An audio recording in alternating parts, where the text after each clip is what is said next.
Your Excellency Anacláudia Rossbach, Under-Secretary General of the United Nations and Executive Director of the United Nations Human Settlements Program, so-called UN Habitat. Dear Ilaria Milazzo, Executive Director of the Urban School. Dear professors, scientific and academic advisors, alumni, lecturers, tutors, and partners of the Urban School. My beloved students, second-year students, and even more dearly our first-year students. Here we are, at a solemn and joyful moment to open our academic year. This ceremony is for you, dear students, for you to begin your master's education not only with challenges, but also with inspiration. This year marks the 10th anniversary of the creation of the Urban School of Sciences Po, under the intellectual leadership of its founding dean, Professor Patrick Legales, and its founding executive director, Brigitte Fouillant, both of whom are here with us today. The school was created to bring together the best of research and of professional practices on cities and regions. It was built on disciplinary plurality, on comparative approaches, on the explanation of real processes, and on a pedagogy rooted in the production of a public and actionable knowledge, never shying away from the immense challenges of climate deregulation, demographic change, rapid technological transformation, and the tensions of urban democracy, with multilateralism as a value of social learning. It is a school carried by the social sciences, meant to train a new generation capable of taking and bearing responsibility, even in the most difficult context, where it is essential to read economic and political dynamics in depth, to find new pathways to build coalitions and support policies that are both sustainable and fair. But, dear students, we are not here to celebrate a school. We are here to start together a new year of study and training, and for this, we have invited Her Excellency Anacláudia Rossbach. Our relationship with the UN Habitat has always been excellent, thanks to the generosity with which its offices and programs have welcomed our students and graduates all over the world, thanks to the presence here of previous executive directors like Joan Close or Maimouna Maud Sharif, but also thanks to our active involvement in the World Urban Forum, an extraordinary platform for learning, and thanks to the attention we invite you every year to give to the UN Habitat Youth Program. But allow me to say something very sincerely. We would have invited Her Excellency even if she were not the executive director of UN Habitat. Long before her appointment, she was already among the people we dreamed of inviting to open our academic year, because what matters is not only her current role, which is so important for us, but an entire life dedicated to programs and policies that bring real and concrete improvements for people and for cities. Today, at the helm of UN Habitat, Anacláudia is one of the clearest voices recognizing, warning, and mobilizing us around what she has defined as the global housing crisis. And this is because throughout her career, her actions and her commitment have always reflected the conviction that the right to adequate housing is one of the most fundamental human rights. From the very beginning, when she founded the NGO Interação, dedicated to upgrading informal settlements, she has always nurtured dialogue with and a strong commitment towards new generation of urbanists, of urban planners, of urban advocates, of urban leaders, ensuring that the cities of the future are led by the youth and are inclusive, sustainable, and equitable. Anacláudia Rossbach worked for many years in Sao Paulo and Recife, but also in Rio de Janeiro, helping to establish, for instance, in Rio de Janeiro, new metropolitan governance. She collaborated with Slum Dwellers Internationals and played a decisive role in the slum upgrading program PAC, Favelas, and the housing subsidy program Minha Casa, Minha Vida. She has served as senior housing specialist at the World Bank and went on to lead the Latin American section of the Lincoln Institute of Land Policy, with the aim of affirming the social and ecological value of land. We have met many colleagues around the world who have encouraged us to look at their work as a source of inspiration for our teaching. Colleagues from Sao Paulo, of course, but also as far as the Philippines. Anacláudia is someone who has made ambitious programs possible, and even more so today at UN Habitat, as she addresses the most crucial questions of our time, the housing crisis, the sustainability of land consumption, and an ecological transition that aims not only for green goals, but also for zero waste, always combining environmental objectives with social empowerment and the emancipation of those who live in the most precarious, informal, and fragile neighborhoods. I myself have greatly admired her leadership when she was at Cities Alliance, she directed the global program on informality, a powerful response to the COVID-19 pandemic.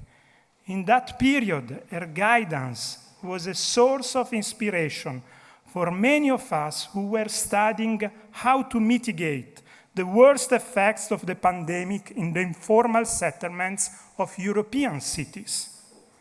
So my words today are, above all, words of gratitude for the inspiration that Her Excellency has been for so many of us, and for the precious time she will dedicate to our students today. We have divided her lecture into 3 parts. After the first and second, Anacláudia will ask you, dear students, a question. Please take the microphone. If you are upstairs, please come down and answer briefly. After the third part, we will open the floor again, this time for your questions to her. So, without further delay, it is my honor to give the floor to Her Excellency Anacláudia Rossbach for the first part of her lecture.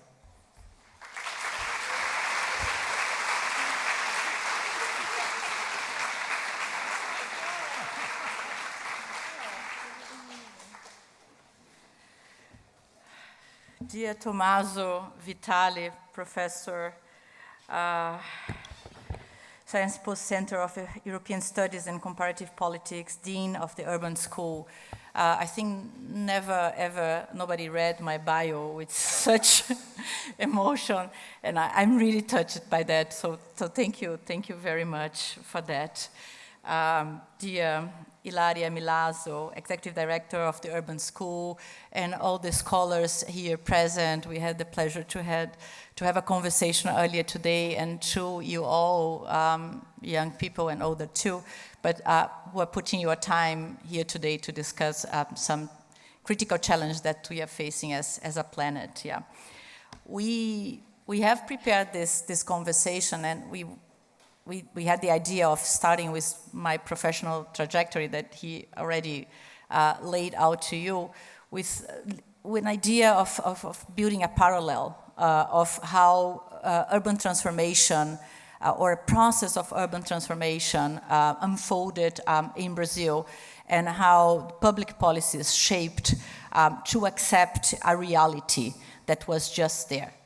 At the national, at the local levels, many innovations to shape institutions and to create capacity out of the limited resources that were there to address major problems that were affecting the country. So I'm an economist by training, and I spent most of my childhood years outside of the city of São Paulo, although I come from São Paulo. And when I was thinking this morning, where should I start with my professional journey, I only think about my work with the NGO, working with communities, my work with the city of São Paulo, my master's actually, which was a turning point on understanding the issues that we face in cities and the role that housing plays.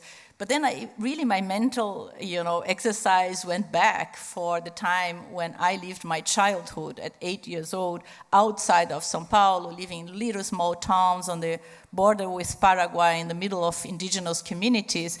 And the city I was living in was flooded, and my father was leading the evacuation of the city and the dealing with the flooding and all that. So I think it was an earlier exposure to the bigger universe that was out there, the diversity that was out there, and the critical, how vulnerable actually we are as human beings.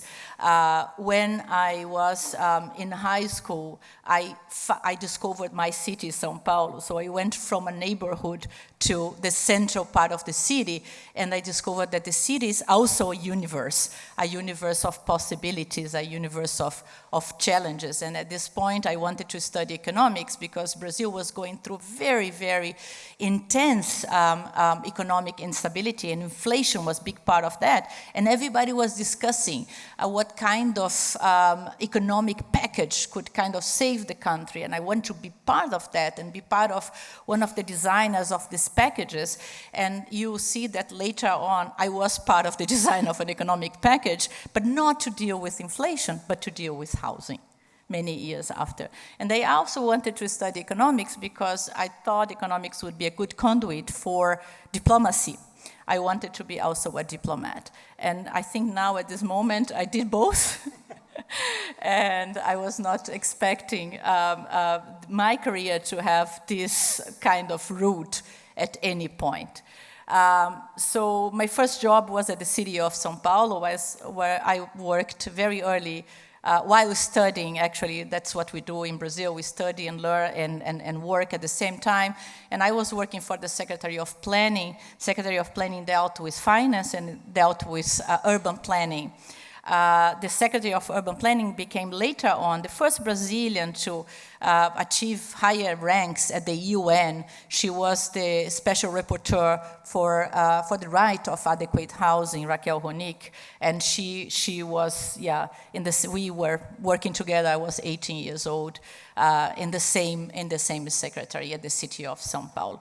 But then I moved out of the scene and I went for work for the private sector. I had a career at an international consultant company. I came to Europe to work here in Europe as part of this career. And it was during my master's degree where I realized that I should go back.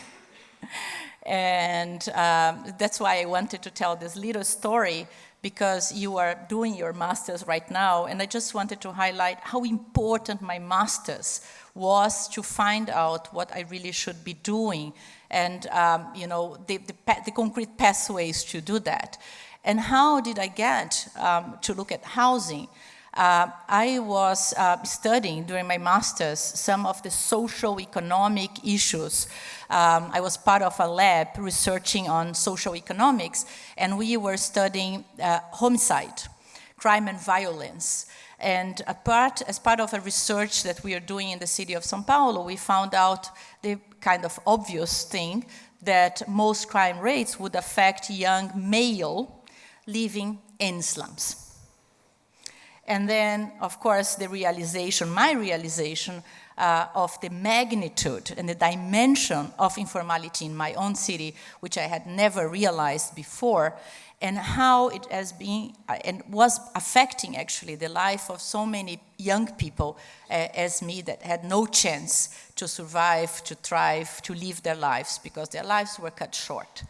And then I decided to do my master thesis around housing and go deeper and understand why people were living on slums and the whole history of urbanization. And I found out that during the 70s, when people moved from rural areas to urban areas in Brazil, nobody was expecting these people to live. They actually moved there to build the cities, to work on the industries over there, to build the houses that my parents bought where I lived. But people were expecting them, I don't know, to be invisible, to go back, to disappear. It turns out they never came back. They stayed there. So throughout 20 years, the country went through a tremendous urbanization process, very accelerated, similar to what's happening now in Africa, similar to what's happening now in Southeast Asia. Cities were not prepared. They never thought about reserving space, reserving land for these newcomers.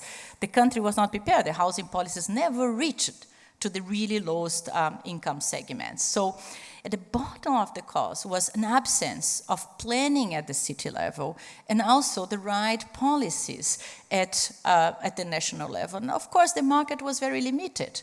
It was 5%, 8% maximum of the households that could go to the markets and buy a house or rent a house, and the rental supply was very small at that time. So I went to look at the root causes and what we need to do to fix that. And what I realized is that there was a gap between what people earn and the cost of the house, and that we needed to find financial ways to cover this gap, combining what people could save to what the state could pay, considering the limited capacities. And this was my master's dissertation, looking at the financial structures that we had and looking at the financial mechanism, how we could increase the funding, how we could maximize the funding and the financial mechanisms, the subsidies that should be in place. This was around end of the 90s, early of the 2000s, and I was invited to work for the city of São Paulo. My master's thesis remained there. So I went to the city. I was invited to work at the housing department because the work I was doing at the university at my master's. There was big dilemma because there was very limited capacity and the federal government had no policies at this point in time to deal with housing, no national urban policies, nothing. Just a newly approved law that was very progressive. I'll come back to that later in the third part of this presentation. But bottom line, we knew we had slums because I was spending about 50% of my time responding to the press why slums, at least once or twice a month, were burned into fire. And the press wanted to know how many people lived in slums and what were the actions. And we didn't know how many people, and we had very little action because we had very little research. So in this phase, we decided that we needed to map the slums. So we didn't have resources. So what we did, we found a local CNSPO. We worked with your fellow, Eduardo Marques.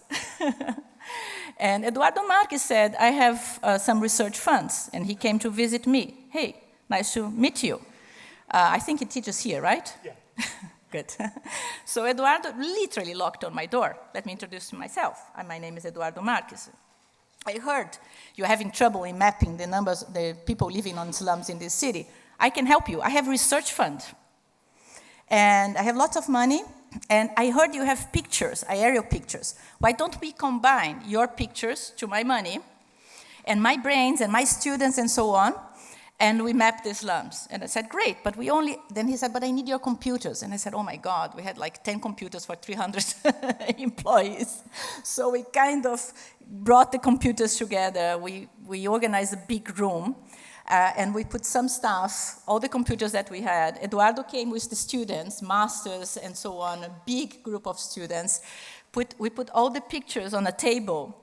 And then our people, our social workers, were literally looking at the maps, at the pictures, and say, okay, I think this is Islam A, I think this is Islam B, I think this is Islam C. And based on these pictures and based on the mapping, and based on the census information of the number of people living in each household, we calculated. We calculated the number of people living in slums, and we literally counted each roof of each Islam. And then we came out with a number that was far above the number of the official census, but far below. The number that we came was 900,000. The number of the census was 600, and the number that the press had, that some people had, was like 1 million or something. So we came in something 1,200,000 or something. So we came to something in the middle. But then we could work on policies because we could, identify these communities, look at the social conditions, and identify some criteria, risk criteria, to have a plan. And we developed a plan and a series of other housing policies. Anyway, the term finished. I was fired. I lost my job. But the plan was there. So after I lost my job, I was invited to work in Brasilia, which I couldn't because I had 2 small children. So I decided, no, I'm not going. But the World Bank came and said, but we want to hire you to assist the government of Brazil. You can go once a week. So I started a journey of 10 years going every week to Brasilia to provide assistance to the national government. And out of this process, we ended up designing these large-scale programs that I will come afterwards. I forgot to mention that when I was working in the city of São Paulo, for the first time, we had a participatory master plan. The first time in the history of the city, we had a master plan where people really participated with a comprehensive, comprehensive view of the city and understanding of the demographics, or what the changes, the natural surroundings, the water sources, the environmental aspects, the social aspects, the economic aspects of the city.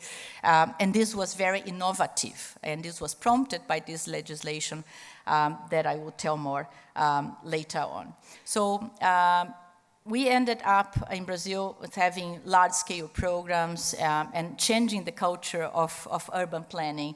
And this was a critical lesson for me that I carry until today.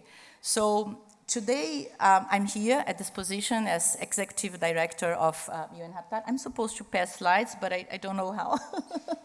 But in any way, perhaps we can, should I stay there? Maybe, Patty, you can maybe help me. So UN Habitat, I don't know if you all understand what's UN Habitat, but UN Habitat was created 50 years ago. I have people here, Raf, and other people that have more institutional memory and perhaps could explain even better. But it was created 50 years ago to deal with the challenges of urbanization, right?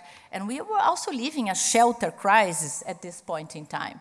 So I think one of the critical, frames for the work that we do is the human rights frame, is the human rights lens. And this is why this is the first slide. So our connection to human rights goes back to the conventions and directly to the right to adequate housing. So I think this is a fundamental pillar and aspect of UN Habitat in us as part of the UN system that needs to be understood. So UN Habitat is guided by this document. It's called the New Urban Agenda. It was endorsed by member states almost 10 years ago, in 2016, in Quito, Ecuador, in Latin America. So during the Habitat 3 conference, so the third of large-scale conferences to discuss the big challenges of habitat, the big challenges of human settlements, the big challenges of urbanization. I had the honor to participate in this process, and colleagues here were leading. Raf was actually one of the leads of this process.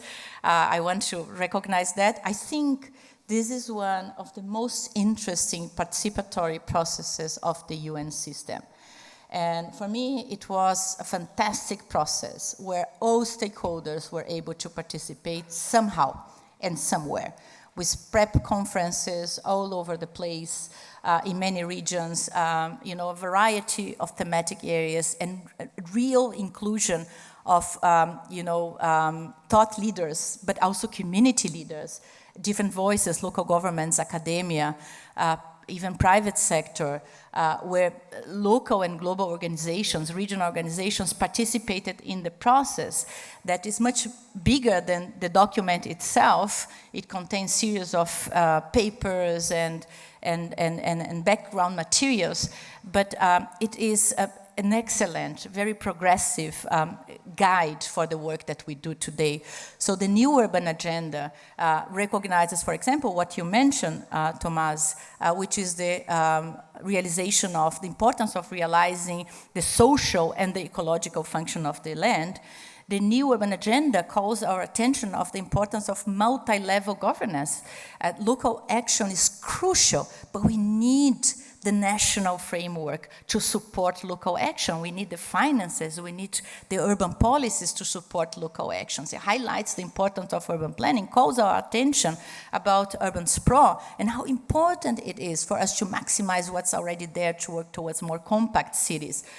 More inclusive, more accessible cities. The new urban agenda talks about participation. It talks about a type of urban planning that is people-oriented, that's nature-oriented, and it changed the paradigm of actually how we plan cities, how we think cities, right? From a more technocrat approach, an approach that you know, has some invisible or intangible output that could be more economic-oriented or aesthetics-oriented, or even elitist and generated segregation, let's be fair, to an approach that is much more inclusive, that's much more comprehensive, that's much more holistic, and guiding principles that should actually guide urban planning in many cities that are understandable by everyone. And then you all know about the Sustainable Development Goals, and we are the custodians for SDG 11, which was also a huge advocacy effort of many stakeholders that really understood the importance of having a dedicated sustainable development goal, looking at cities, looking at communities, right? And we spoke about informal settlements, and if we look at Target 1, it's right there. And next year, we need to review that. Next year, we're going to meet in New York to review what we achieved in terms of SDG 11, how we were able to address the challenge of informal settlements, how we are able to address the challenge of housing. Bad news is we are a little bit far from that, and that's why this year, we got our new strategic plan approved, endorsed by 105 member states during our UN Habitat Assembly. We have our own assembly. This is the governance structure of UN Habitat. By the way, I don't think I mentioned that we are based in Nairobi. Only 2 UN headquarters in Nairobi, actually only 2 UN headquarters in the Global South. UN Habitat and the UN Environment Program are based in Nairobi.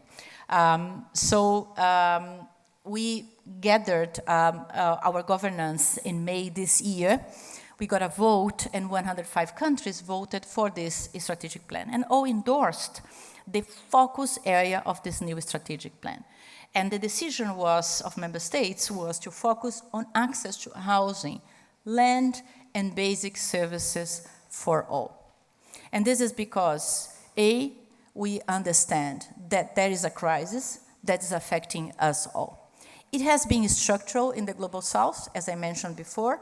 Markets very limited, fiscal capacity and policies very limited in terms of outreach, so a huge gap. And what to do? Informality, self-production, etc. So this has been happening in the Global South throughout the urbanization process. It's now being intensified, as I mentioned before. 1 billion people to come to cities in Africa and Southeast Asia. We are moving from being 50% urbanized to be 70% urbanized in 2050, and the bulk of this urbanization is happening in Africa and Southeast Asia. So looking back at what happened in Latin America, let's avoid that. So let's focus on that. And it's very important to make sure that we cover this gap. Also in the Global North, immense challenges in terms of affordability. You must be living that in your own skins in some form.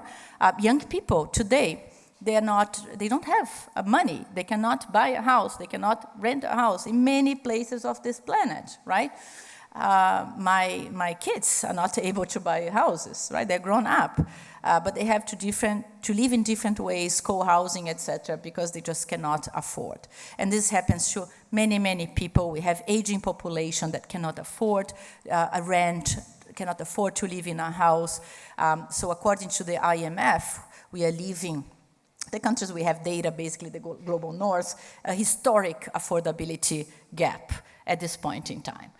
And we have counted our estimations, not 100%, because we don't have a homogeneous definition, but about 300 million homeless.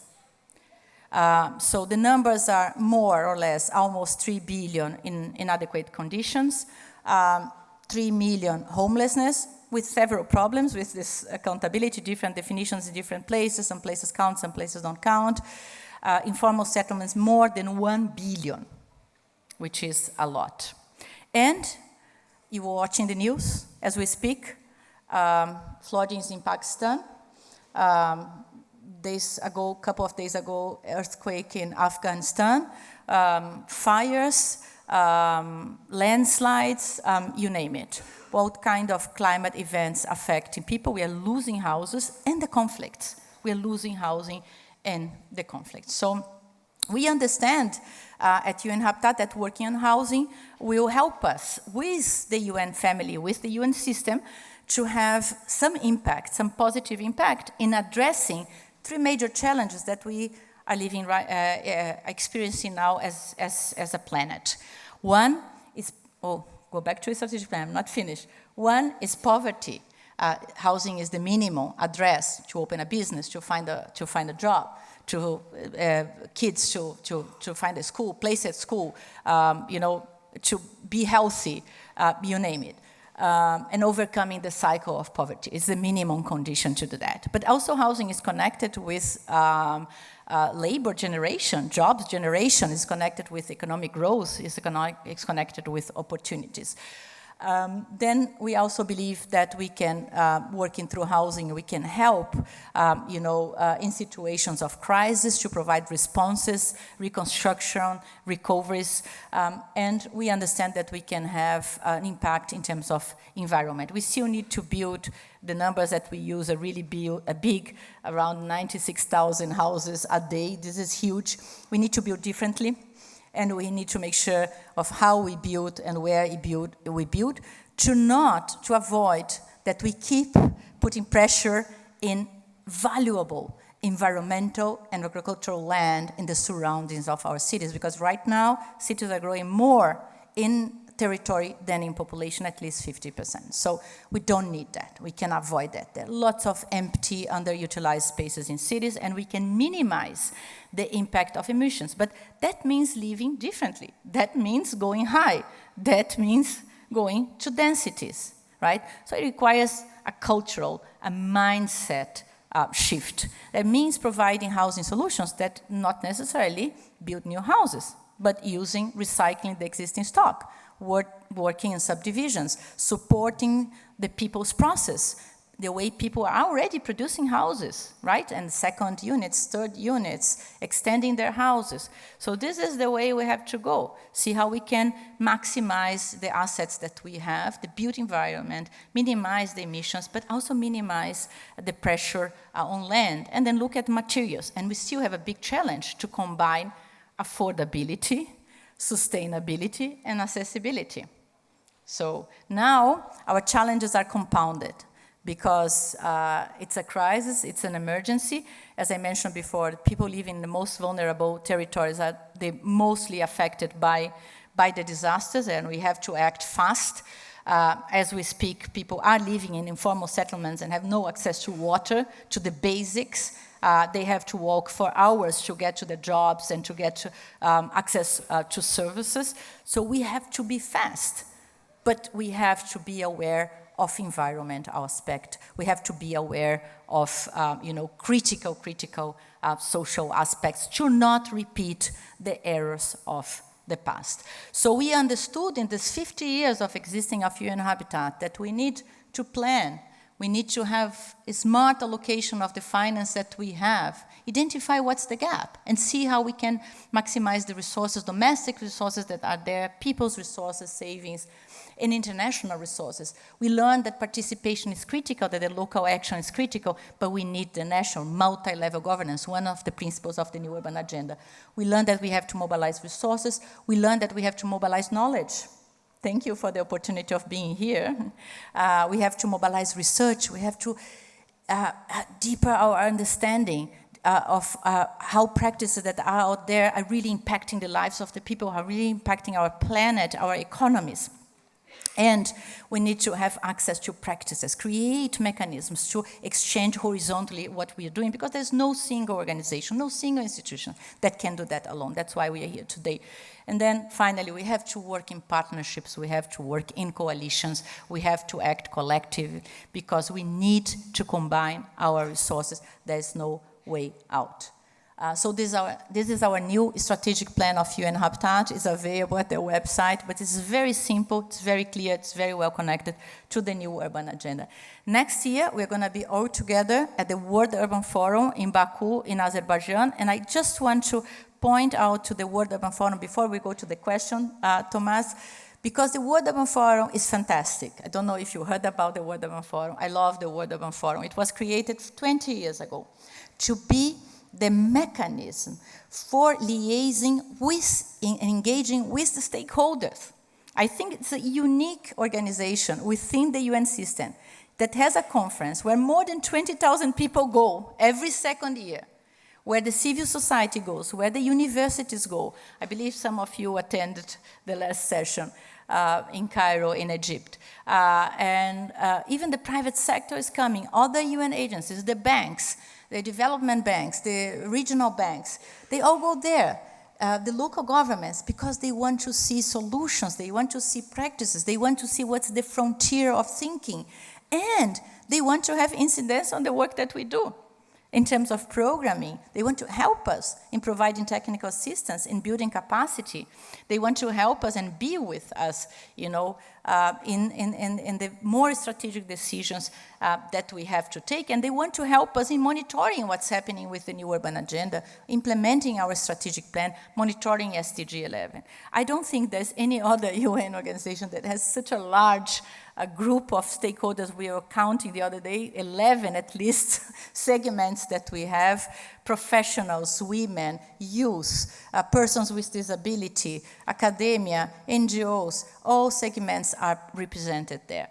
And we really want to make this World Urban Forum the place for us to go, to build partnerships and to build this large coalition for collective action, the place where we can go and combine our resources.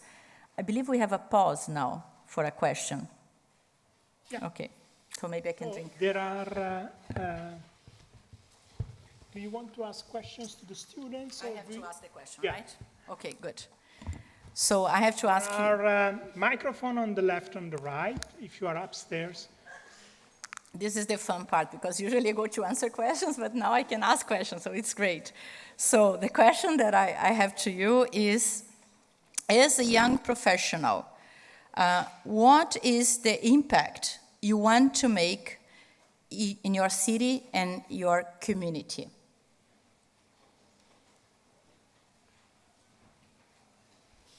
Don't be shy. So I shared everything with you.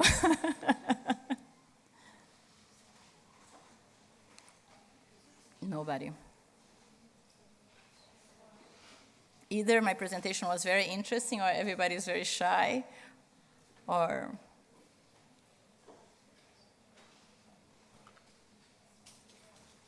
Perhaps you, Thomas, what you wanted to impact when you were a young professional? It's difficult, but for me, what is at stake is that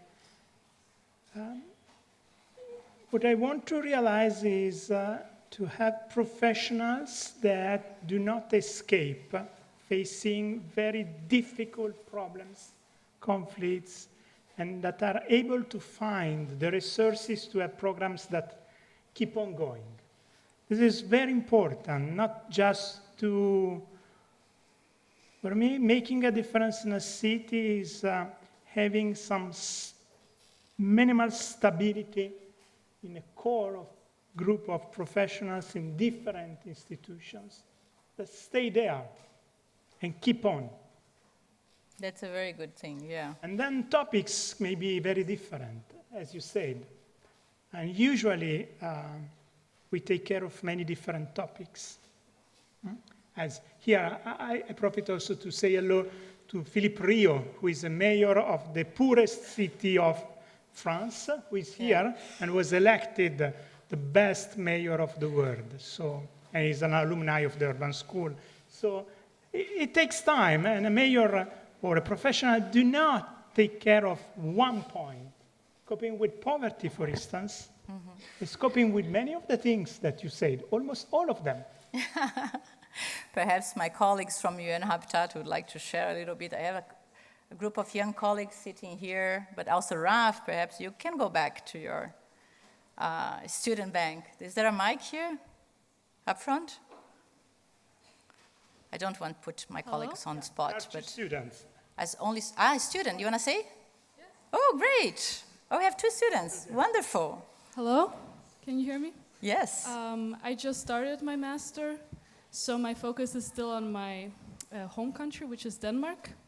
I studied architecture, and there I co-funded the Human Rights Consortium, so my focus was to rethink who we built for. In the architecture school, for many years, we've had a certain idea of the standard body, like Le Corbusier from France. He really had a big influence on architecture and also the academical side of things. So it's a male, normal, 180 centimeters tall.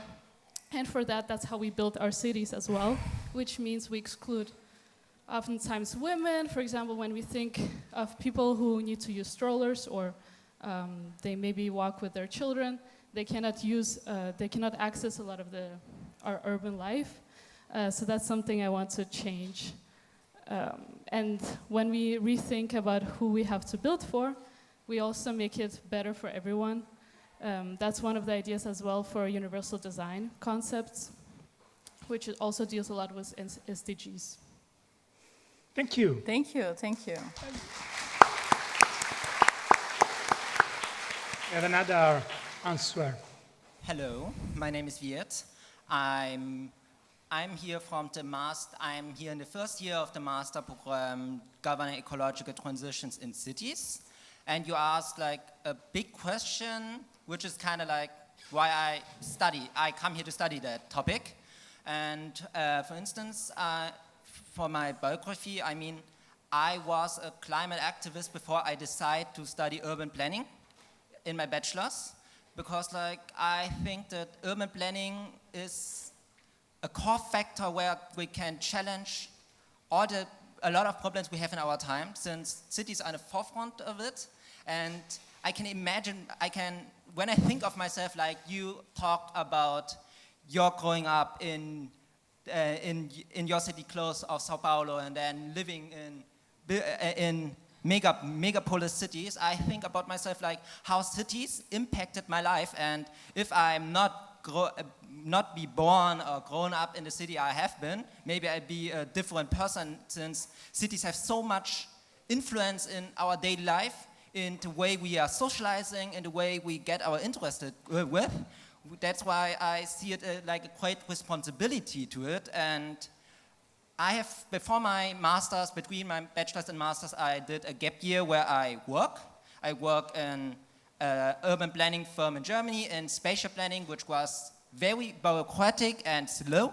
And I have the feeling that, I mean, like talking about I have the feeling that you can talk hours about it, how ineffective some institutions are, some mostly like cities, governments, and I have the feeling that we need this kind of transformation there because there are so much people in positions in this concrete of bureaucratic chaos, which could be get this kind of transformation to get it quicker, to get things done. And I think that in the future I want to like mess up with all the structures and create this new way of thinking. Like, how can we, as a society, as urban planners, as economists, or as economists with urban planning interest, like change the world, like Urban Habitat wants to do it, with some structures, with people in power from yesterday to challenge from yesterday, with teachings from the day before yesterday to create impact and solve problems of tomorrow and the day after tomorrow. And I mean, I see us as a part of the future, and I want to mess up with structures in the future and hope that to create cities where people growing up to have the best sustainable and livable city, to people growing up to get their full potential out of it. Thank you. Well, I think we share the same love for cities, and I agree, where's the other? With you. Cities definitely were not planned by women, for women, and with women. This is something that we need to change yesterday. But anyway, going back to the presentation, the second part, the idea was talking a little bit more about the phases of the crisis that we are facing here and how we are, dealing with it. And there's a video, right, that an interview that I gave recently to The Guardian that I really liked, the way, not because of what I said, but the way the journalists organized that. So I just wanted to share with you because it's very informative. So I came across this crazy stat from the UN, which says that we need to build 96,000 houses every single day over the next 5 years if we're going to house all the people who need somewhere to live all around the world. I knew housing was in crisis, but that is wild. So to get my head around this, I want to plot 96 of these little houses, which represent 1,000 of the 96,000 we need to build, across this map in all the places the report says they need to go. But before we even get to that, 96,000? How did they even get to such a big number? I find the idea of building tens of thousands of houses a day pretty hard to wrap my head around. So I called up the executive director of UN Habitat. What does that number mean?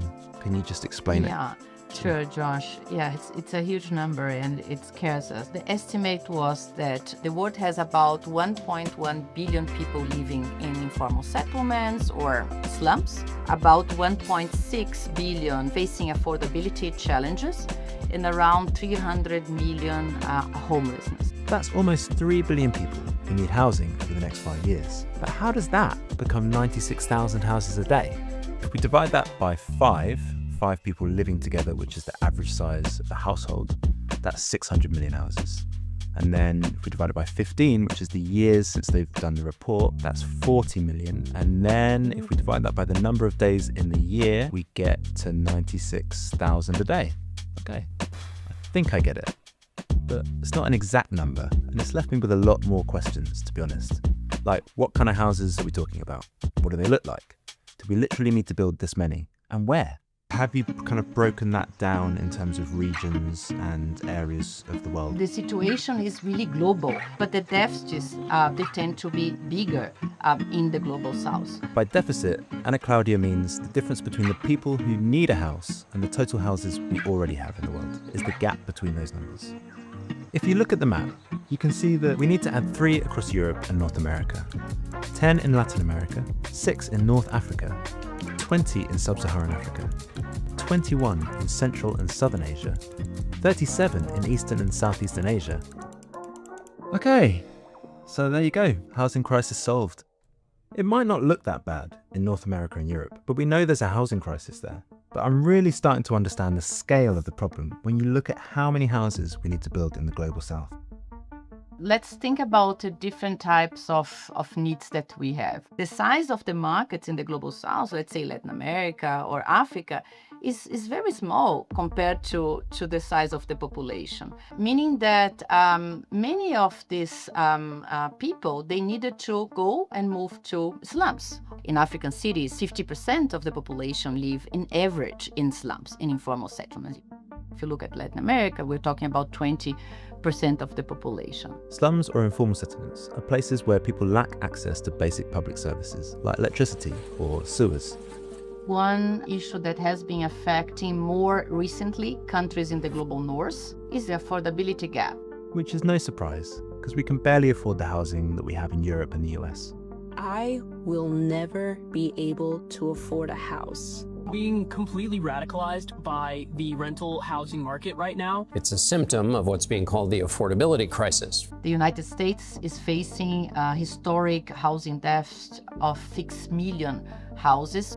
It means that neither the market or policies are reaching out to the total of the population or to the housing needs, so you have a housing deficit. What we see is that, all regions and all countries are facing issues with housing affordability, housing deficit, and homelessness. Homelessness is also a little bit tricky because first we don't have a global definition for homelessness. In many countries they don't collect data on homelessness, or sometimes they collect and they don't publish, but we see a high prevalence of homelessness in the global south, although we see in cities in Europe and in North America, in the global north, also an emerging trend of increased homelessness. A crisis in southern Nevada. Homelessness is an issue that you can see everywhere you look. What are the main drivers of this global housing crisis? While we are still struggling with housing affordability, informality, we are losing houses. En el estado de Mérida, la crecida de los ríos ha generado inundaciones. No pude recuperar nada de lo que yo tenía en mi casa. We are losing houses for disasters. We saw floodings in many countries. We have fires. You saw LA, how many houses were lost there in fire. Conflicts are generating large numbers of displaced population. Another place of shelter in Gaza destroyed. For me, there is one critical aspect, which is land and the price of land. Because if we look at the cost of the house, one of the main inputs is land. So perhaps we have to go densities. I actually hadn't thought about that land is such a huge part of this. Countries don't just need to pay for all these new houses, but also the land that they're built on. If that's kind of the really big picture scale of the task, which seems, insurmountable when you put it in those terms. Which countries stand out to you who are actually implementing some of these solutions? Thailand, for example, is a program called CODI. Communities living in slums, they revitalize their slums, they rebuild, sometimes they find a new piece of land. Brazil, for example, has operated also around organized social movement, launched a very large-scale housing program. 7 million units were produced since 2009.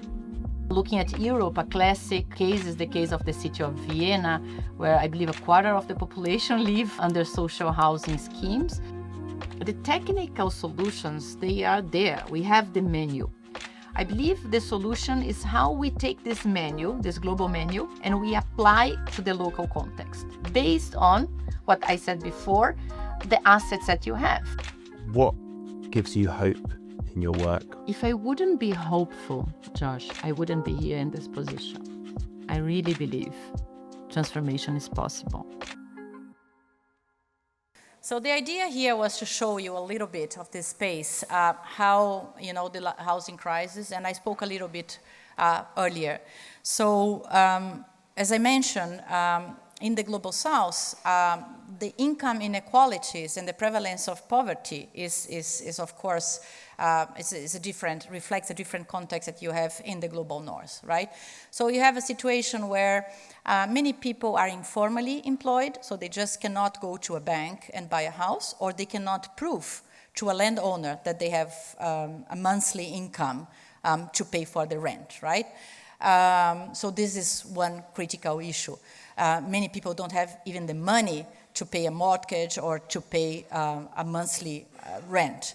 The economic fluctuations, they are much more intense and drastic. So if there's an international crisis, the countries and the South, they will suffer most, and these are the people who are losing their jobs, they are people who are losing their incomes. So they are pretty much affected by economic instability, meaning that it's difficult for a household living in this context to commit to a mortgage of 30 years, even 20 years, 25 years, because the person just doesn't know if she or he will be employed in the next 5 years, or eventually in the next year.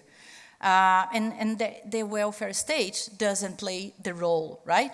So there's no guarantees, there's no insurance, or less. There's the weak welfare states that can offer less support in case of employment and loss of income and so on. So the situation is a situation of instability, of limited markets.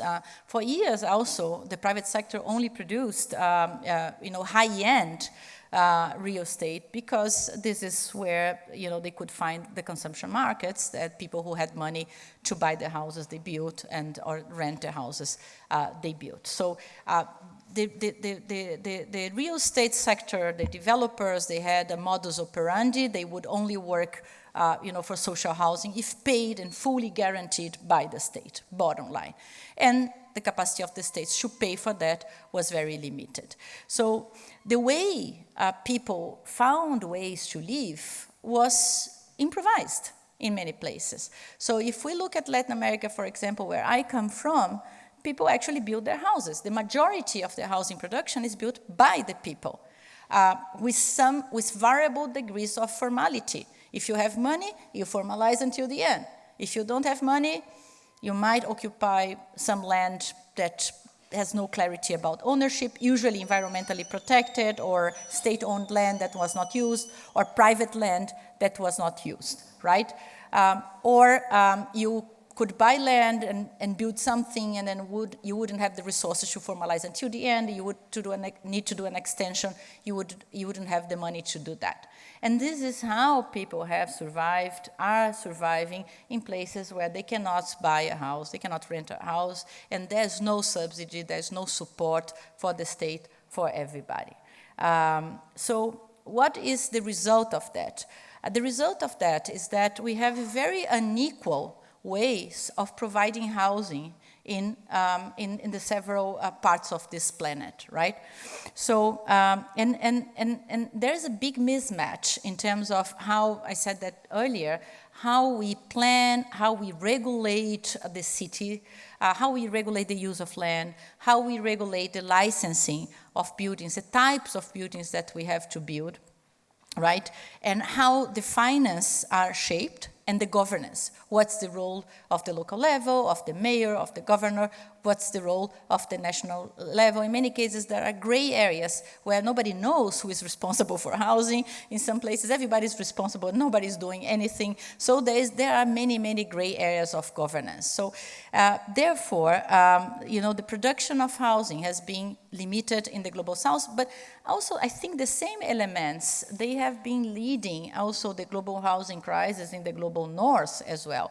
Because if we look at the regulations, sometimes you don't have so much regulations for the financial flows, but then you have excessive regulations for urban planning, for land use, and for buildings, meaning that the supply of housing has been limited. It's the case of Europe, for example, limited supply of housing. And then you have newcomers, you have temporary rentals, for example, that also take some houses out of the market. And then people need to deal with that, and they improvise, and there are some degrees of informality, and you don't recognize that. Then you have the segregation. Let's look at North America, for example, where urban planning and segregation has been at the core, at the modus operandi of many, many cities, right? And it's clear how the highways, the railroads operated as a way to separate the poor from the rich, right? So we had urban regulations and urban plans that never spoke to the realities that we lived for many, many years in the north and in the south. And now we have to fix that. We have to make sure that they are flexible enough to adapt to the new dynamics, to the new ways of living, to the newcomers, but also strong enough and robust enough to deal with the challenges that we have. For example, the environmental challenges, and accept the finance that is there. So if the national government needs to invest in a certain area, or a city would like to invest in a certain area, we need to make sure that this investment is possible. In the Global South, for example, it's very difficult for cities or for countries to invest in slums, in informal settlements, just because the ownership of the land is not clear. So many treasurers, they are not allowed to put money in an area or in a land that's not clear. So that generates mismatch. Sometimes you even have money to invest, but you are not allowed to invest.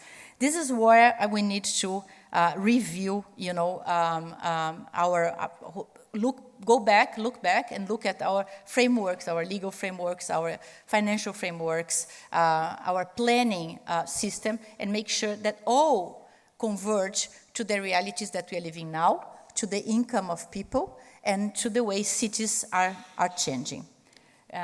Patricia, can you move to the pictures, please? It's not moving? Oh, can you move?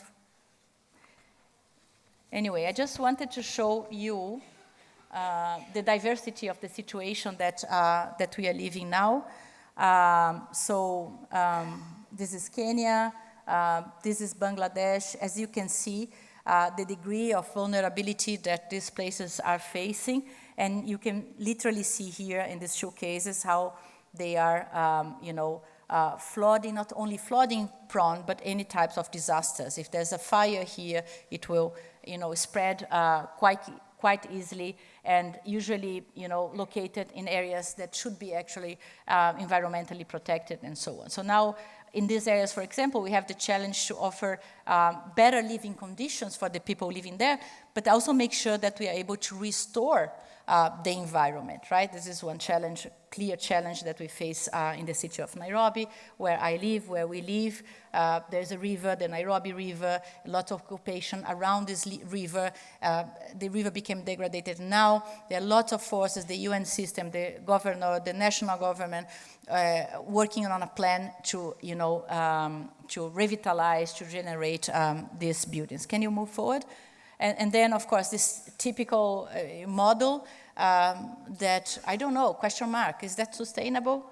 Can we keep living like that, right? So this is how people are living in the world, in the face of inequalities, now the case of Hong Kong, but it could be Sao Paulo. Actually, when I watched this picture first, I said, oh, you brought a picture from Sao Paulo, but it's not. So, yeah, Jamaica, Montego Bay, but this area was already a little bit, improved.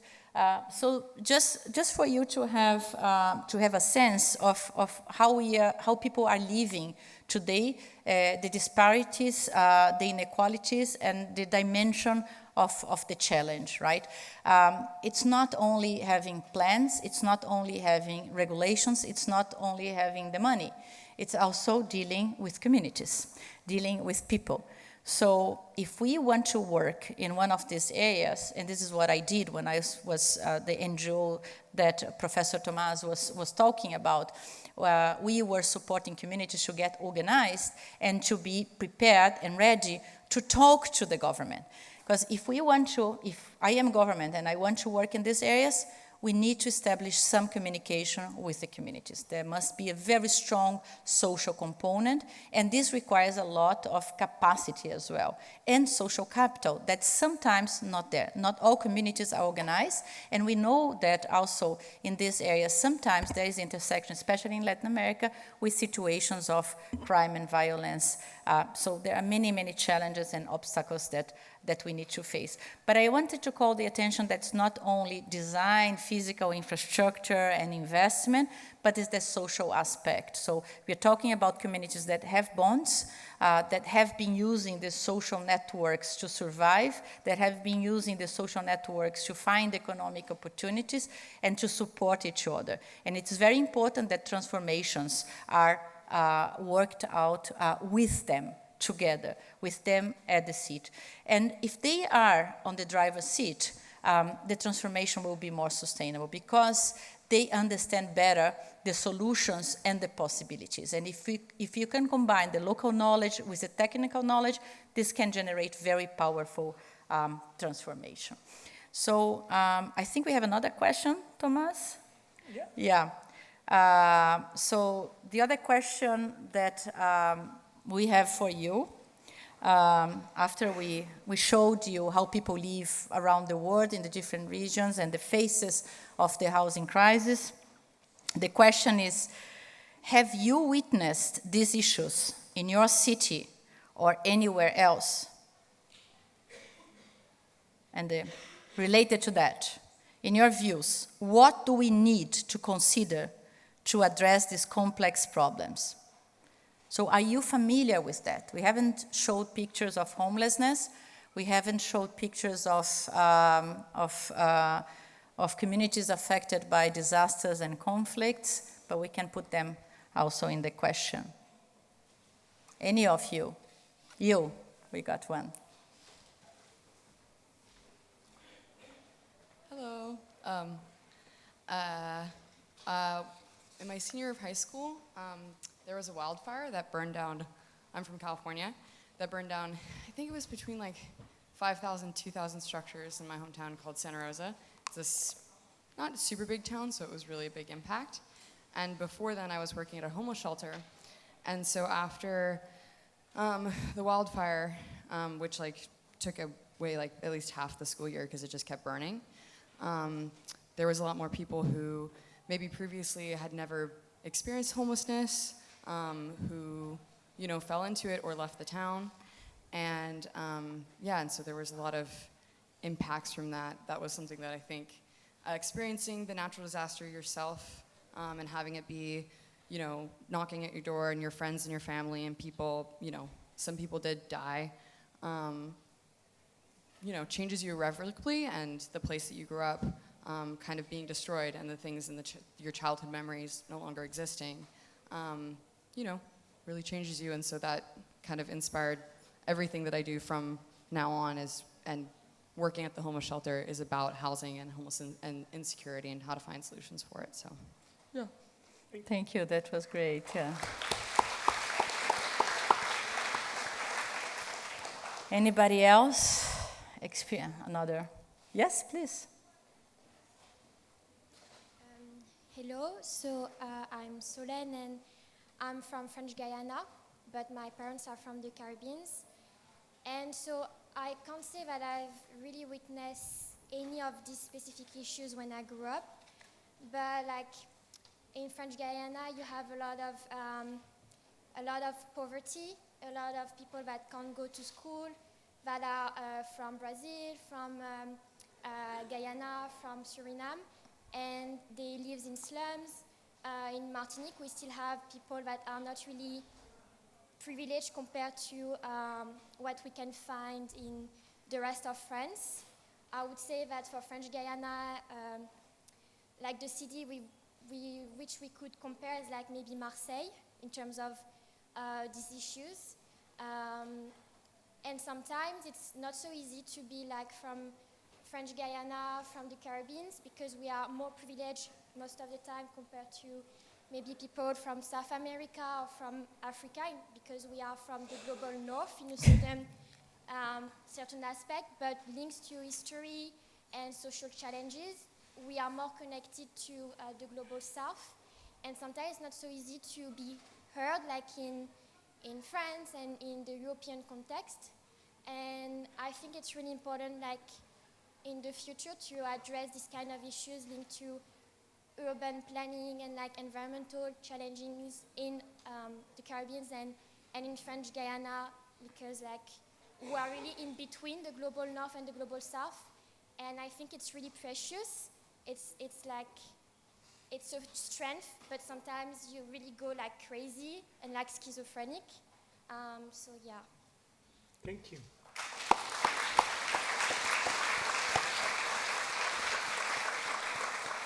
Thank you very much. I don't know if any other student would like to share. I see. Okay. Hello. Sorry, I haven't used a microphone in a while. Recently, with two of my classmates here, we've been working on a research report for United Cities and Local Governments about care systems, UCLG, and we wanted to emphasize the importance of protecting physical communal spaces, especially for the youth. Youth centers are particularly the first to be cut when budgets become tight, so that's something that would be very important to defend in times of crisis, but also for when young people are experiencing homelessness, to be aware of youth centers and different social centers, which unfortunately, sometimes due to the digital transformation, we're having more public services being put online, including in France, which is also incredibly exclusive to the digitally illiterate and especially the elderly population. So I believe that we need to protect large, accessible public services with physical spaces that people actually want to go to.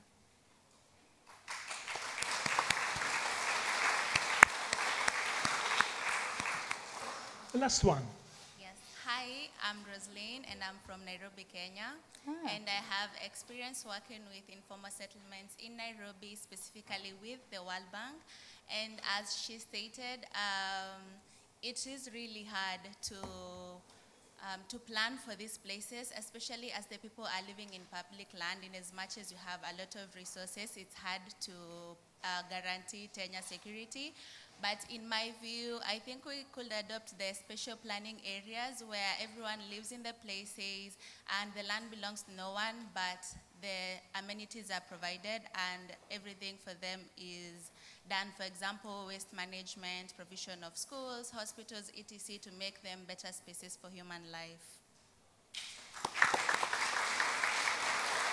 So I think you mentioned very critical points, the specificities of a region like the Caribbean, right? And it has a very, very particular, specific urbanization process from this area, and also degrees of vulnerabilities and so on. The importance of public spaces for communities to come together. The social capital is essential, right? This is where communities keep anchored in all transitions, political, economic, environmental, that they might face. And we should, think about housing connected to public spaces or people spaces, especially for women, for the youth, for the elderly, to come together and be together. And in upgrading those areas that I just showed in the plans, we should consider that it's a critical aspect. And I'm very glad that the colleague from Nairobi mentioned the special planning area, because I just loved this one. And this is one example that I keep giving on how, countries in the Global South, they found creative tools to deal with the issues. So Kenya has a relatively new special planning law, 8 years old or something like that, And it specified or it enabled the creation of these special planning areas, which is basically looking at one settlement, one neighborhood, and earmark those. In doing that, you enable the access to services. As I said before, sometimes it's very difficult. Countries, even if they have the money, they cannot put, a pipe or connect water or any kind of, do any kind of public works in a slum, in an informal settlement, because there's no clarity of ownership, and you cannot just build something in land where you don't know who is the owner and you don't have an authorization to do that. But what the special planning area does, it creates an exception.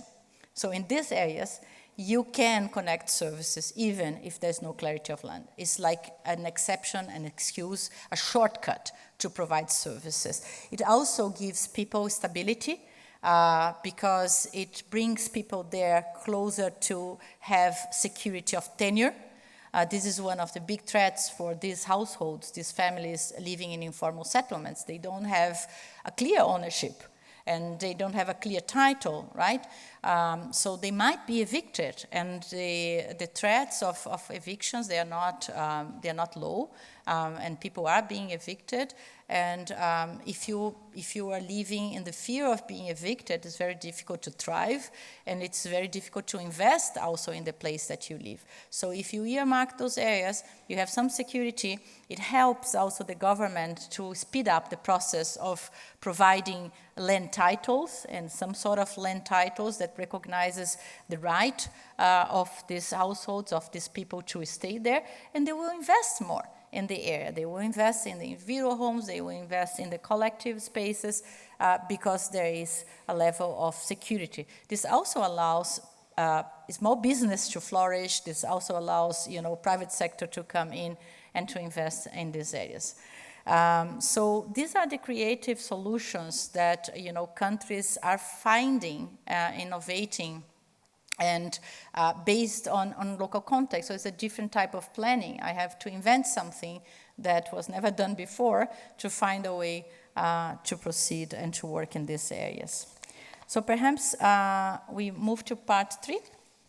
And in part 3, we brought 2 cases. One, I have to confess, I cannot speak much, but I think it's an excellent, fantastic case of UN Habitat.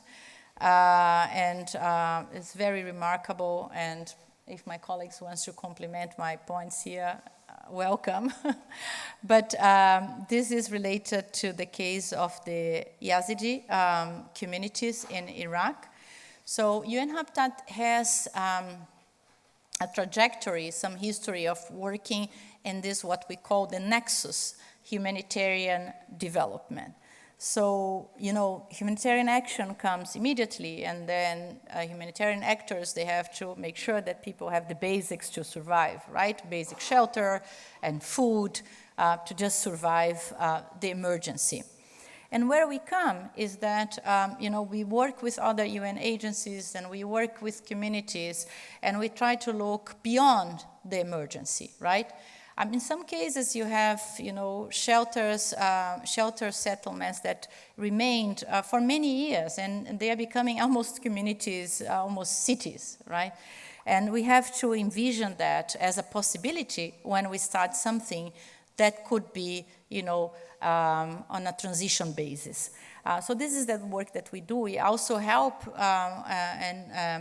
our sister agencies to work with the local governments, because we do have this DNA and this ability of working with local governments. We understand the issues that local governments face, to strengthen them, to provide services, because people need water, people need electricity, right, in this area. So this is the kind of humanitarian development work that we do, and where we come in, where we work in some response, in some cases of reconstruction and recovery.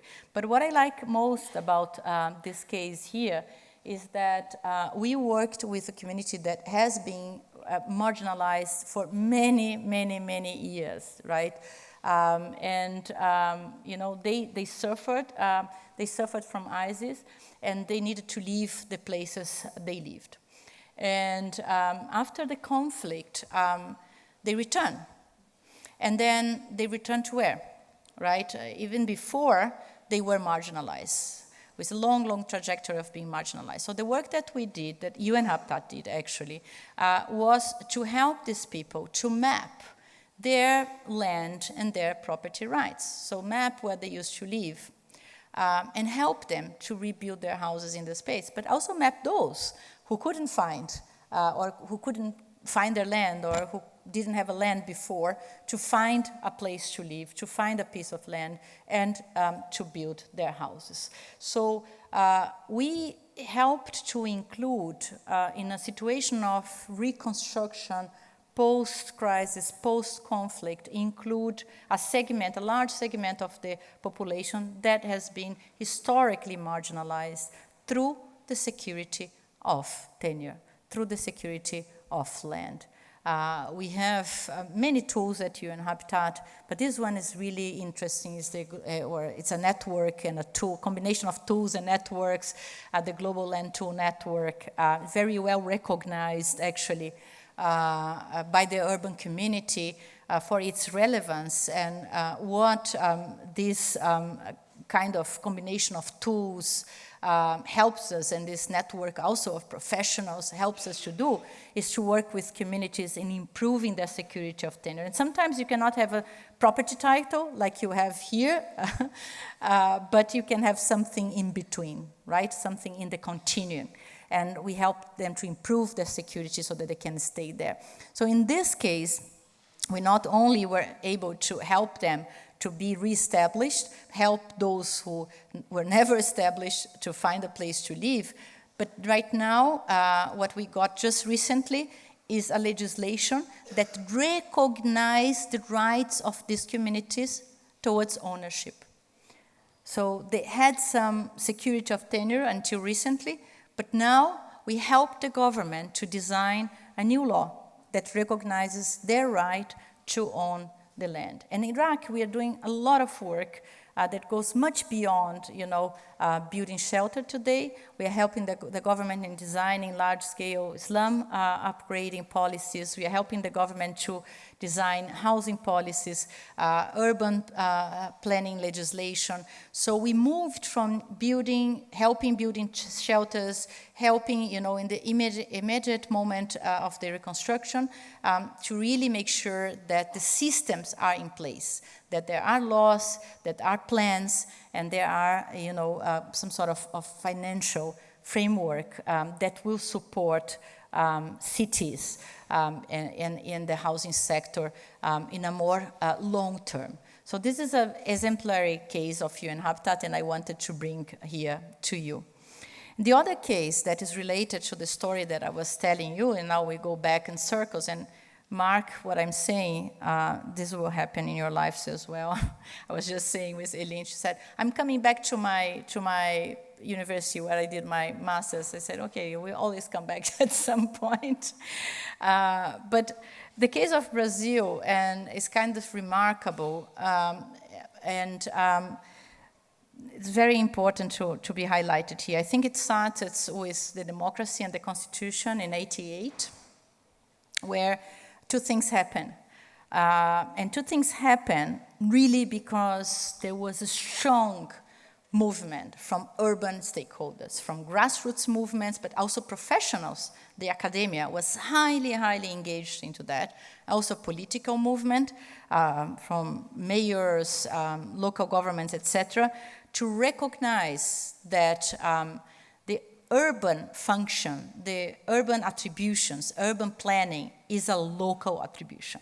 So it empowers cities, actually municipalities, to legislate and to plan over the use of land. So the recognition of the local, it's there on the Constitution. The second aspect of the Constitution is that the Constitution recognizes the social function of the land, property, and the city. What does it mean? And I mentioned that before. This is part of the new urban agenda. It means that the land needs to serve first, most important, a collective purpose, a social purpose. The new urban agenda, we also incorporate the ecological concept. It was years later, an environmental aspect of this function of the land. What does it mean in practice? It means in practice that communities living for the period of 5 years in an urban plot until that's no bigger than 250 square meters have the right to stay there. That is what it means in practice. This happened back in '88 because many local governments realized that slums were growing. We were having more and more informal settlements, and they couldn't deal with that. So they said, okay, we have to provide services. There was no special planning area. Nairobi was not, Kenya was not on the picture at this point in time. We have to find a way to authorize investments in these areas. So they put that on the constitution. So now these people would have access to that. But nothing happened because this chapter of the constitution was only regulated many years later, in 2001, through this other law called the City Statute. So finally, many years later, the City Statute designed some tools, some urban planning tools, some financial tools, land-based finance tools, to allow cities to strengthen their revenues and to work on regularizing informal settlements and also promote participatory urban planning, so establish participatory governances at the local level. This is what the city statute allowed cities. And with this national law, then cities were able, it cascaded to cities, to state governments and cities were able then to proceed with participatory master planning, to establish participatory governance structures at the local level, and also to establish similar zoning mechanisms, similar to the special planning area, the special zoning for special interest, and ZEIS, they are called. And this zoning allows us, exactly what SPA allows us to do, to invest in these areas, to accept parameters that are different. Let's accept that an informal settlement might never look like the formal, city. And then maybe the streets are going to be narrower. Maybe, the houses will look different. But they don't have to follow the same standards, because if they have to follow the same standards, then it becomes really expensive. And then it's unfeasible. So basically what this zoning mechanism says is, okay, in these areas, you can build differently. They can look differently, doesn't matter. But embeds these areas in the urban planning of the city. So for the first time, cities had an instrument where they could really put these informal settlements on the map. So I was working in the city of São Paulo there. So when I was, the little story that I told you was just, after the approval of this law. And we had that. So we said, okay, we don't have money, but what we are going to do is we are going to work with the communities. And in this mapping that I was telling you that we did, we used this mapping to identify the special planning areas for the city of São Paulo. And that's what we did, together with the community leaders, because we needed them to identify, to map, to make sure that we were working, talking about the same areas. So we worked with the community leaders and we identified these areas. We earmarked. There was a big discussion at the city council, at the city parliament. We have a city parliament in the city of São Paulo. There was a vote and there were many protests. There was a struggle. But at the end of the day, all the informal settlements were earmarked as special zoning. That's what happened at this point in time. There was no money for investments, but we were able to map, we were able to earmark, embed them in the city planning. And we were able to work with communities on designing projects, transformation projects for 20 areas. There was no money for that. No perspective of having money, zero perspective. And it was really an act of courage. The mayor lost the election, by the way. But the act of courage was, the fact that we raised expectations. Because we started to work with communities and say, okay, we don't have money, but we are planning development with them. And this was really risky. It costed an election. No, not only that, there were other factors, but this was one of the factors. The good news is that all the 20 projects were fully implemented. Because a couple of years later, they're more or less there. It's not exactly on the slide, but a couple of years later, the national government launched a program, an economic program, economic acceleration program. I was part of the design, called PAC, a program of acceleration, of growth acceleration. It had a full component on upgrading slums. And this was historical, I believe, because I don't know about any other economic stimulus package that contains upgrading slums and also providing subsidy for housing. So this is the stimulus package I was working on that I told you, kind of combined. The government, based on the law, was able to open the tap of the domestic resources. And a lot of money that was going, I don't know where, but also Brazil, to be fair, was living a honeymoon in terms of fiscal honeymoon. There was a lot of money in the country at this point in time. So there were resources. So there was a combination of resources being available, plans in some places like the city of São Paulo, and new legislation. So these resources were channeled to these areas. But this was only possible because there was a plan in the city, there was a law that allowed these investments, and there was a political will to put money in these areas, considering that these were not social expenditures. There was a battle with the IMF to recognize this type of investments as investments and not public expenditure. So there was a transformation in the public accounting as well. So a lot of systems that moved and changed to allow that. And this is when I talk about framework, about changing laws and regulations and framework, I'm talking about that. It's allowing things to happen. And so the money landed in many other places in Brazil. I think the total number of people benefited by this program at this time was about 3 million. But right now, there's an evolution of this program, has another name, so things evolved over time, Periferia Viva, yeah. But at this time, it was quite innovative to do larger-scale programs in these areas, including social equipments, community centers, leisure, cultural equipment, and connecting these areas to the cities, providing the tenure. This was combined with this large-scale program that generated around almost 7 million houses to date. Bigger than a city, the size of the city of Rio de Janeiro. So very large-scale programs. And remember that I told you that my master thesis was about the financial gaps. This is where I applied it years later. Of course, I was not alone. I was part of a large team that worked with the Ministry of Finance, a large group of stakeholders, and several ministries under the leadership of the president himself. But the direction was clear. Find a way to make the finance get to the poorest of the poor.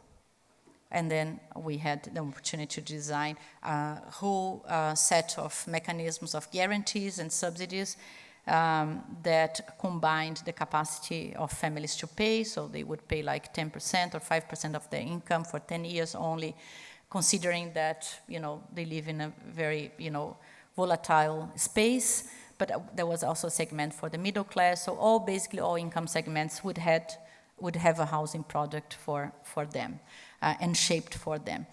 This combined with local master plans enabled the better or worse location of the subsidies in the different cities. So the results are very, very diverse, right? And I think more research is needed.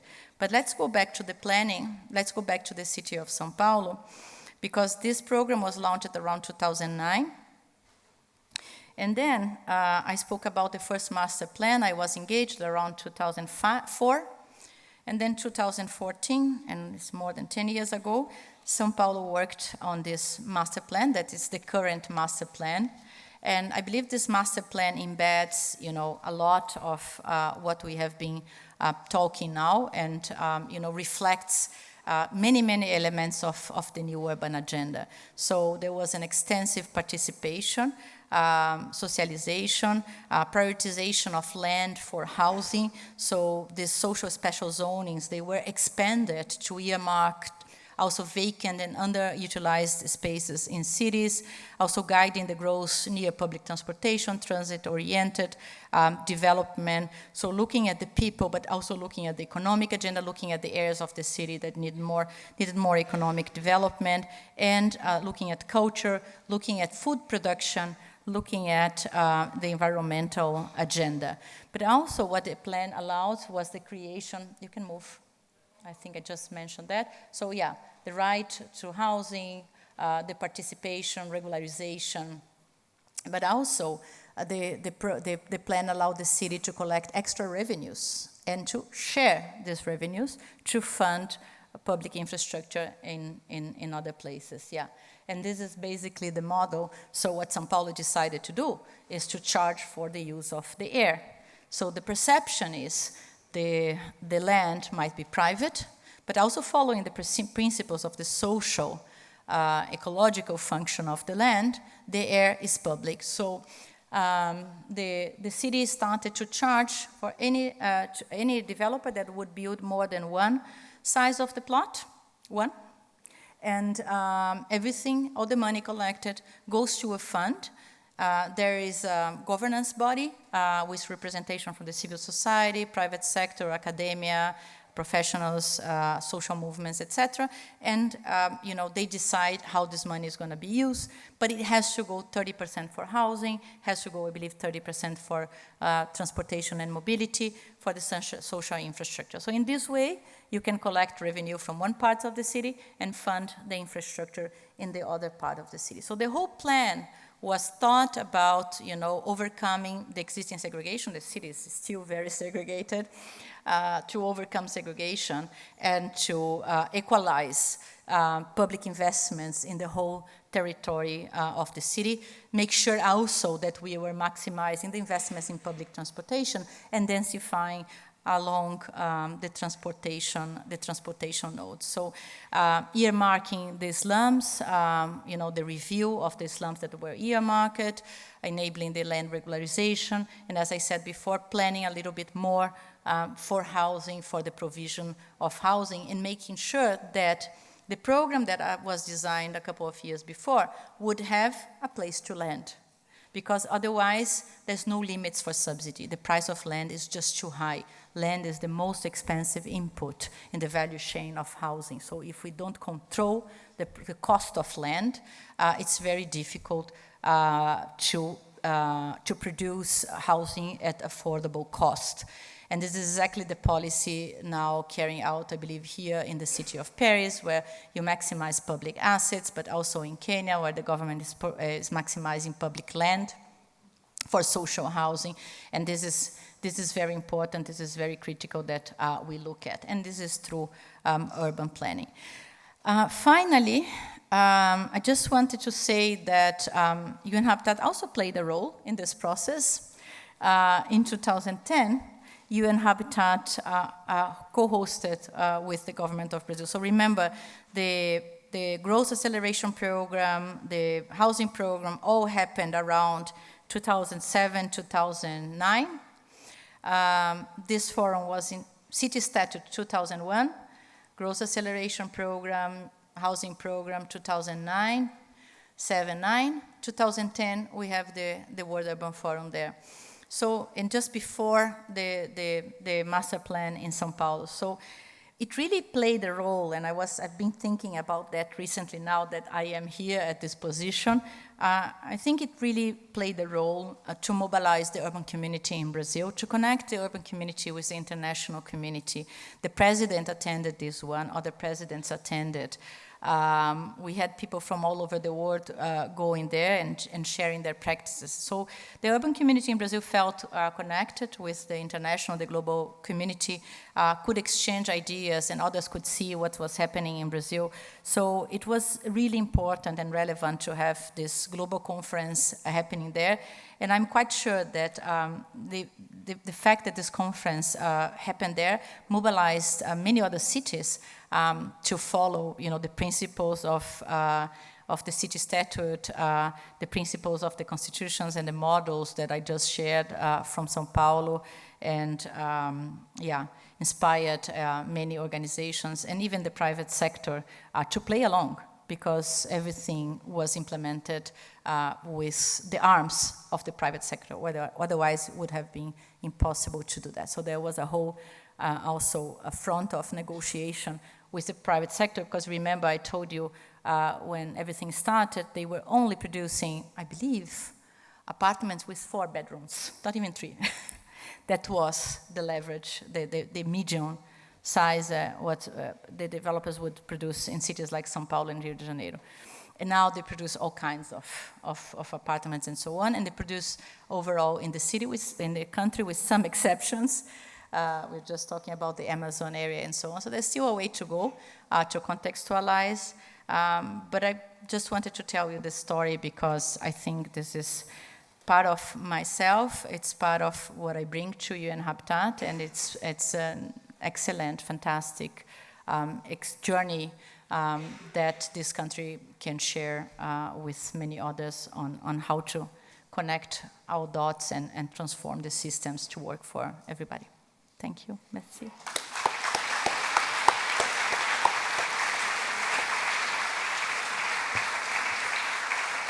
Thank you, thank you, thank you. And even more, we are able to collect some questions. We have 20 minutes. At the end, we will try maybe to see the video, if it will work. And I guess that without further hesitation, please jump to the microphone, ask questions. Students of the first year, even eventually of the second year, the floor is open, and thanks again.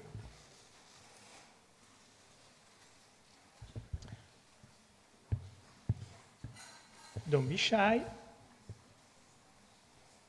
and do not lose time.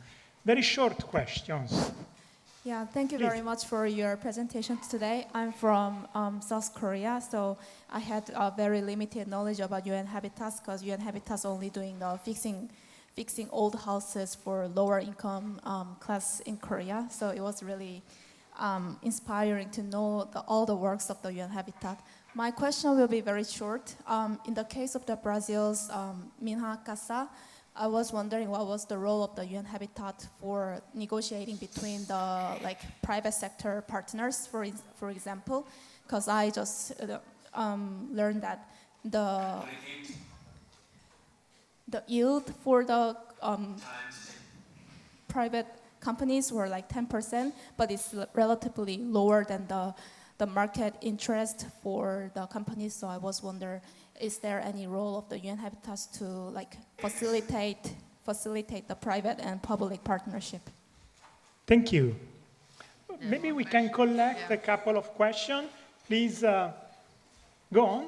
Yes, thank you very much for a very inspiring and enriching lecture.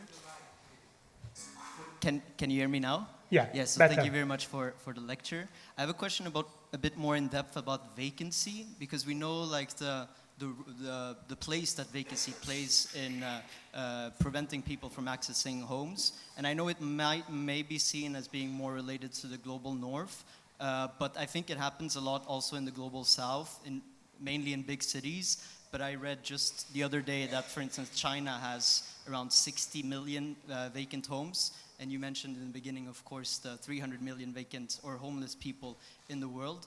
Of course, China has a very specific housing market.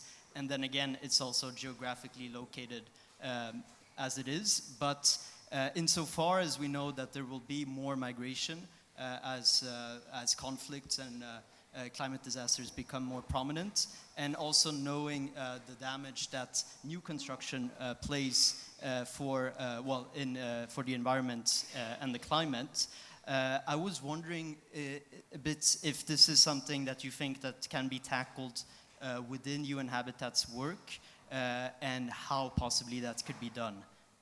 Because there's a few things that are happening in Europe, in different countries. In France, it's talked about a lot, in Germany as well. So I wanted to get a bit the view from UN Habitat. Thank you very much. Very clear, thanks.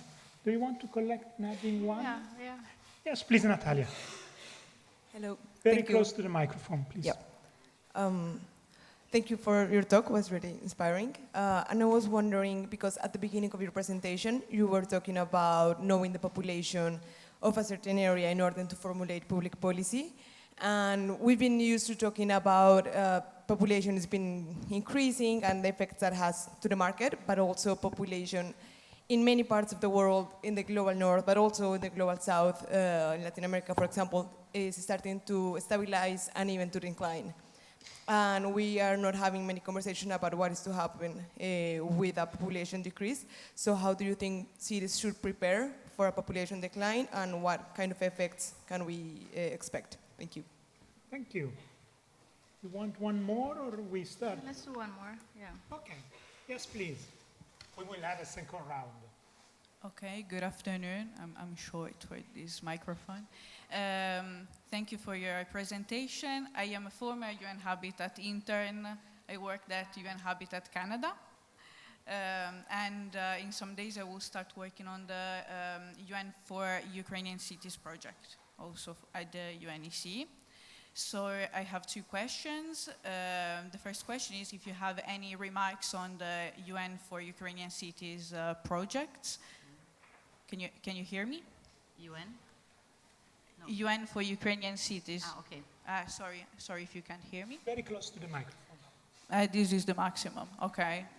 Okay, now it works. I don't know if you could hear the previous, I heard the Ukrainian project, yeah. Okay, yeah, and I worked at UN Habitat Canada. Okay, perfect. And the second question is, since I am doing a research internship here in Paris and I'm focusing on nature in cities, I am discovering like the issue of density in cities and how it affects the competition on land in cities, and it makes it harder to prioritize nature because of course it's like they tend to prioritize more commercial buildings and housing, and how can, so the final question is, how can these two instances be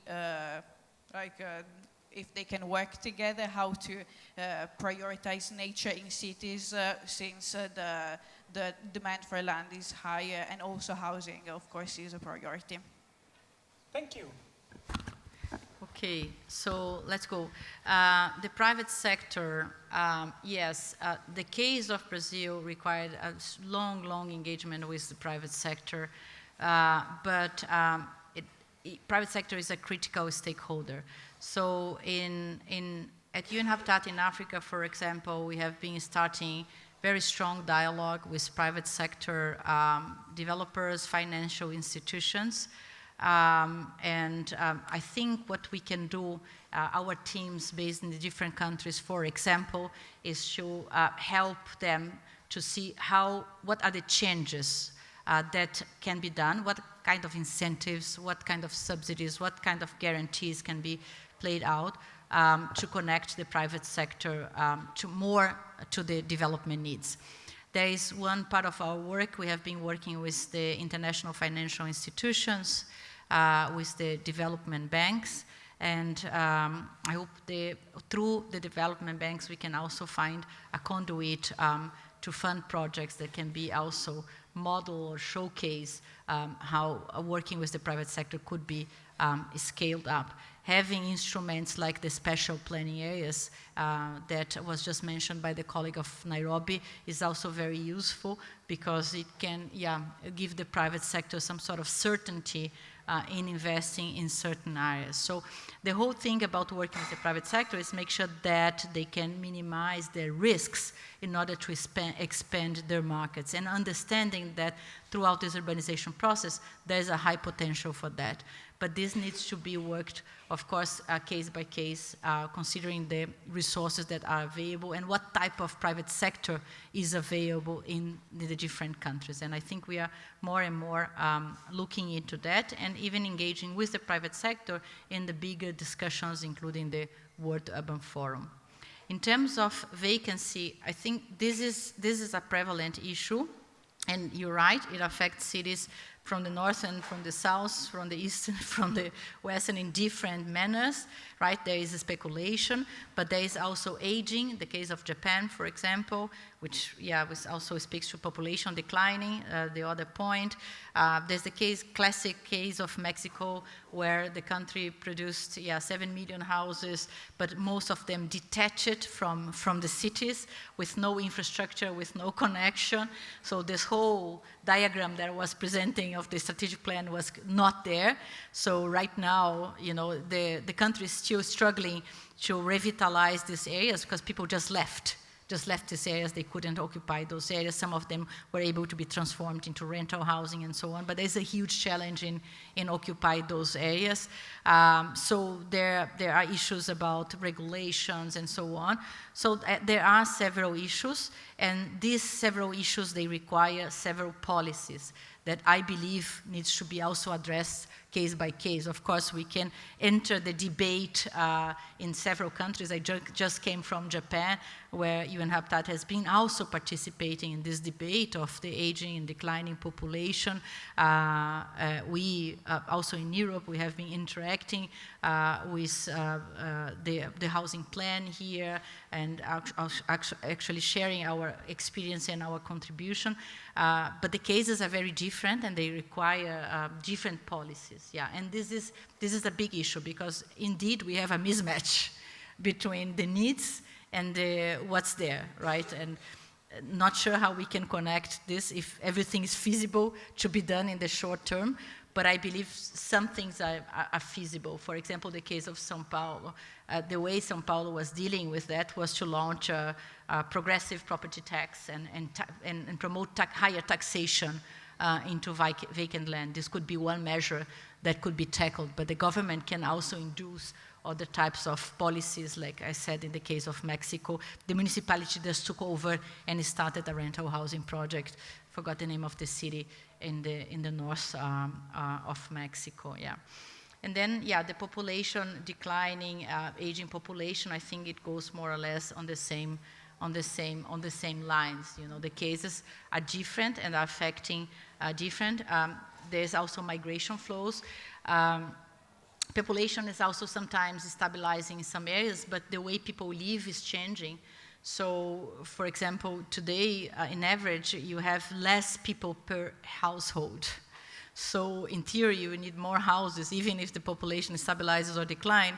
You need more houses because you have, you know, houses with one person or two persons, vis-a-vis the past where you would have 4 or 5 persons. So there's the whole demographic dynamics that needs to be taken into account, and it's different in each place.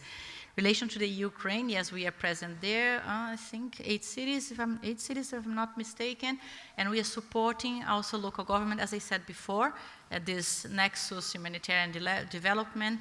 What we are doing now, we are working with these 8 local governments to around planning. To plan better, to plan following other standards, standards that are more aligned with the new urban agenda, the principles that we discuss here, and just met actually the mayors in a conference, and they were very, very helpful and grateful for the work of UN Habitat. But there's a whole work also in Ukraine of setting up the new housing finance system, special planning law, and so on, and we have been contributing to that. So I believe the important thing is to leave strong capacity and the systems behind at the national level, but also at the local level.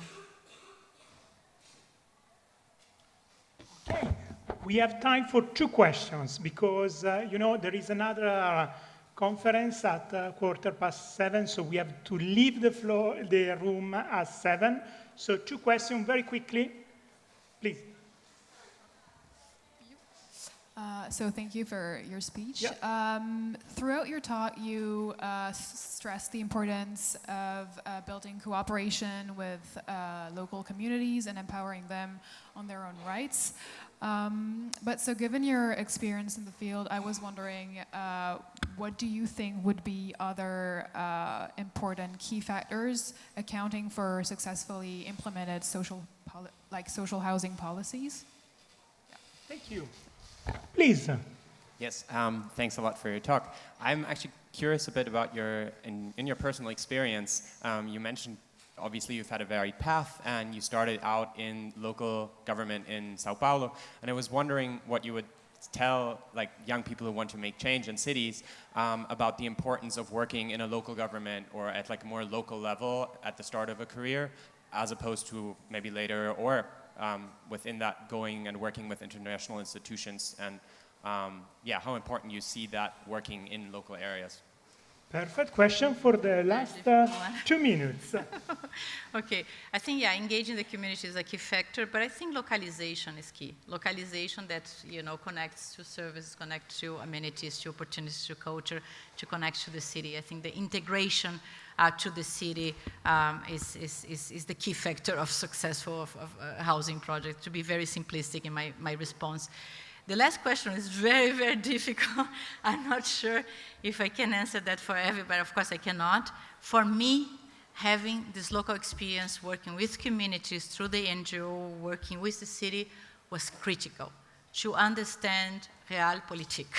Because everything we have on papers, everything we have on manuals, when you go, you put your boots on the ground, everything is different.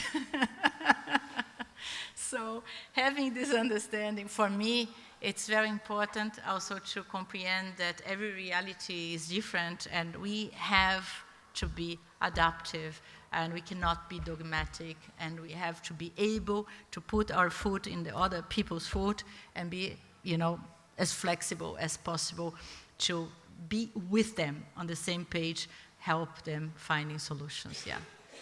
But good luck to you all. I cannot think of a better end for this amazing conference. I would like just to point to 2 things. Both are important. The first one, as Anacláudia just said, think seriously at realpolitik and to prepare at best to understand and read political dynamics. It really makes the difference for your professionalization. It's really what is asked for, and it will never be substituted by ChatGPT. And point number 2, it's my great pleasure on behalf of all the administrative team and all the professors and lecturers of the Urban School to provide you a little gift for everything that you have done for us. And for sure, it's a book. And it will always be a book. I love books, by the way. It's a beautiful book about Paris and its beautiness. Thank you very much.